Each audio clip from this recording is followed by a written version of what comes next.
السلام علیکم ورحمۃ اللہ وبرکاتہ۔ یہاں سے یہاں تک ہم لوگوں نے پڑھ لیا۔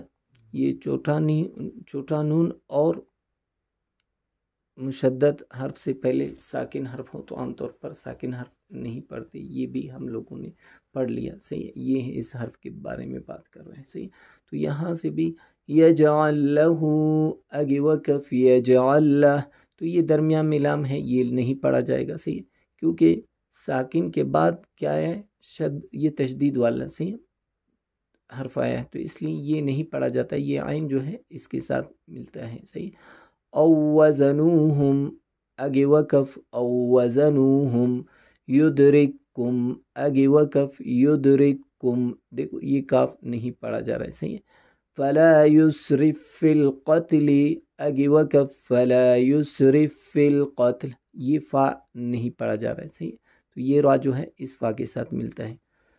مہت تو اگے وقف مہت، یہاں دال نہیں پڑھا جا رہا ہے۔ صحیح ہے، وجدتم اگے وقف وجدتم، یہاں اس درمیان میں یہ دال نہیں پڑھا جا رہا ہے۔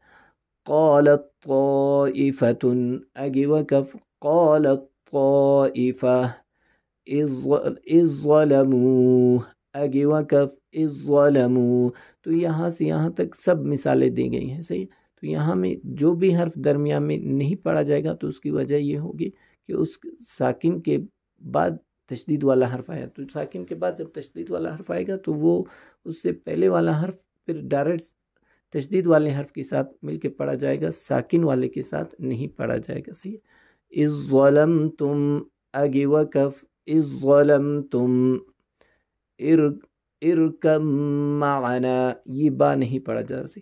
ارکم معنا اگے وقف ارکم معنا، الم نخلقکم من لدنہ اگے وقف من لدن، من ربک اگے وقف من ربک، قل ربی اگے وقف قل رب۔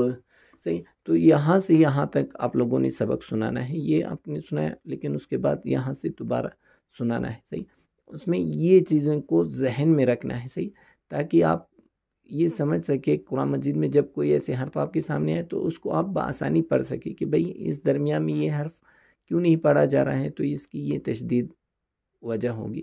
صحیح، تو ان چیزوں کو اگر آپ سمجھ جائیں گے تو انشاءاللہ آگے جا کے آپ کے لیے قرآن مجید روانگی کے ساتھ پڑھنا آسان ہو جائے گا۔ والسلام علیکم ورحمۃ اللہ وبرکاتہ۔